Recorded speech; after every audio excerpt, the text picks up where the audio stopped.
when you don't win football games,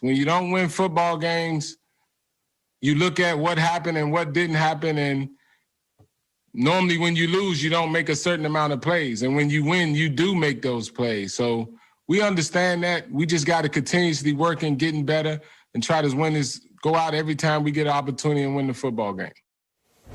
All right, Rhett Lewis back here with Willie McGinest. Willie, listening to Byron Leftwich right there. I mean, look, you boil it down, he's right. You didn't make enough plays to win the football game. Is it as simple as that for Tom Brady in these games that the Bucs offense has really struggled, like last week against the Rams? No, I understand that. When you lose football games, it's usually because the team plays better or they beat you in a certain situation or critical situations. But it's how you lose football games. And the continuity is not there. Going into that Rams game, Brady was 3 of 30, for deep passes. Since week 5, he was 3 for 30. That is an issue. You got to be in sync. You got to be on the same page. When you watch this football game, sometimes the running backs or the receivers wasn't ready for the ball. I played with Tom Brady. I know Tom Brady. He has a clock in his head where he wants the ball to come out. If you're not ready for it, he's still going to try to get it out. If he tries to hold on to it too long, these type of plays happen. He's going to get hit in the pocket. So you do have to be in sync. The receivers are used to running certain routes a certain way. He's used to having the ball out a certain way. And for his receivers running, they just got to get the chemistry together, and they do have to be on the same page. It will take some time. He mentioned that a week prior, that it's not perfect. Just because you got highly talented players that can play at a high level, you can't just go out on the football field and everything's going to fit perfectly. So they got to get that going. This week, Rhett, is a pretty good week to get it going because the Chiefs defense have been giving up almost 300 yards in the last couple of weeks in the passing. That's right. They're giving up 31 points in the last couple of weeks. So if you're finding a right defense to get back on track, you're going against the Chiefs. You need to get it going this week. All right, we'll see if that rings true here for Tom Brady and the Bucs as they get set for the Chiefs this week in Week 12, trying to find that rhythm offensively, as Willie mentioned. Talent alone does not win you football games. It is not over. The Dalton gang rides again. Screen right, caught by Elliott, banging into the end zone. Touchdown, Cowboys. Dalton looking left, throwing a fake, diving, Lamb, what a catch! Passing over the middle, caught, and he was smacked. Ball popped out. And a holler, broke free, foot race. The Cowboys ran it down their throat. Dalton looking in the middle of the end zone to Schultz, touchdown! Dalton to Dalton Schultz, and the Cowboys are back on top. All right, back here on NFL Total Access, taking you right down to Arlington, Texas, where the Cowboys and Washington football team meet up for our second course here on Thanksgiving Day. Jane Slater live with us now, helping to get us ready. Jane, look, third win of the season for the Cowboys comes in the first game in which Ezekiel Elliott rushes for over 100 yards. So getting to be a bigger part of the game plan now, how does Washington prepare for Zeke and the Cowboys' rushing attack? Well, let's just first start off by saying, Rhett, that we are talking about a playoff race between two teams that have just 3 wins each. But, you know, as Ron Rivera himself, who said even he's surprised. He knows this division well. He coached with Andy Reid with the Eagles and says historically they're better. But what he sees in front of him is an opportunity. And to your point, running back Ezekiel Elliott, well, he said essentially the same thing this week. Everything that they want is right in front of them as this division lays out. Yes, he's just coming off his first 100-yard rushing game of the season, and this is an area that Cowboys can take advantage of. Yes, this Washington football team has a stout defense, but when they give up 100 yards or more rushing, they are 0-7 this season, Rhett. And the Cowboys, of course, playing today with heavy hearts as tragedy striking that franchise and the NFL community when strength and conditioning coach Marcus Paul passed away after a medical emergency at the Star in Frisco, Texas this week. Jane, you know, I think we've seen the outpouring of support from around the NFL, of course, not just within the Cowboys organization, as Marcus Paul has impacted so many. What have you heard from the Washington side of things about this tragedy here for Marcus Paul and the Cowboys? Tragic and unexpected are the words that I've been hearing this week from a lot of people that I've talked to. As you said, he's had an impact on so many around the league, but specifically here with the Cowboys players, here it was Dak Prescott taking to social media saying, quote, "Thank you for everything, Coach. I'll never understand this one, but you taught me so much and provided so many laughs. I'm forever thankful and will never forget." I caught up with Washington football team head coach Ron Rivera this week about Paul, and they played together with the Chicago Bears. He told me his nickname was Greyhound because he was always running from side to side, the picture of hell. So his word, stunned.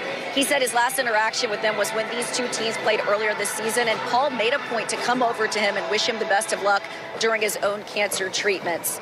As you can imagine, this one is going to be a hard one. In fact, the Cowboys gathered on the field before they went to the locker room, and it was Sean Lee in the middle of it that said, take everything you've got and do this for him.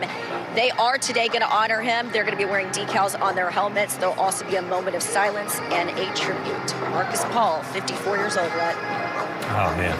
It's a tough one today for the Cowboys as they have to play with this on their minds. Thanks very much. Jane Slater live for us today on NFL Total Access ahead of the Cowboys and Washington matchup. All right, let's get you back to the first game of the day here. Deshaun Watson, terrific, and the Texans win earlier this afternoon in Detroit, 41-25 over the Lions. 4 touchdowns, 0 interceptions for Watson, and that's been the theme here the last 6 games. 15 TDs, 0 giveaways since week 6 as the Texans have gone 3-3. Deshaun Watson playing very well. Now back to Detroit, where Texans interim head coach Romeo Crennel is at the podium. Well, I don't know the name of the play. He just told me that he was wanted to run a flea flicker, and I said, okay, let's go with it. And so he made the call, and then we executed the play. Mark Berman. Romeo, a couple questions. One, you talk about J.J. Watt's pick 6 and how that helped set the tone for the game. Well, you know what? We talked about turnovers during the week, and I mentioned that they come in streaks sometimes, and we talked about how JJ used to be able to tip the ball, intercept it, and run it in for a touchdown, and then, lo and behold, he does it early in the game, and put us up, got points on the board, and so we felt good about that, and I think that gave the defense a lift, and it gave the whole team a lift to see him make a play like that, and so that was good. Jim Nantz and Tony Romo talked during the game about when they were discussing with you getting this opportunity to be the interim, that you got emotional thinking this sort of thing had kind of passed you by. Can you talk about your emotions and how you've been emotional about being in this position now at your age? Well, it's not necessarily at my age that makes a difference. The opportunity came along and I decided to take the job. And I did it for the players in that locker room because I've been with most of them for 6 years. And I know sometimes with the coaching change, what can happen to a team. So I didn't want that to happen to this team. And so the guys respect me. They work for me. They do a good job. They listen. And so we're able to win, a couple games. And now we got to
you.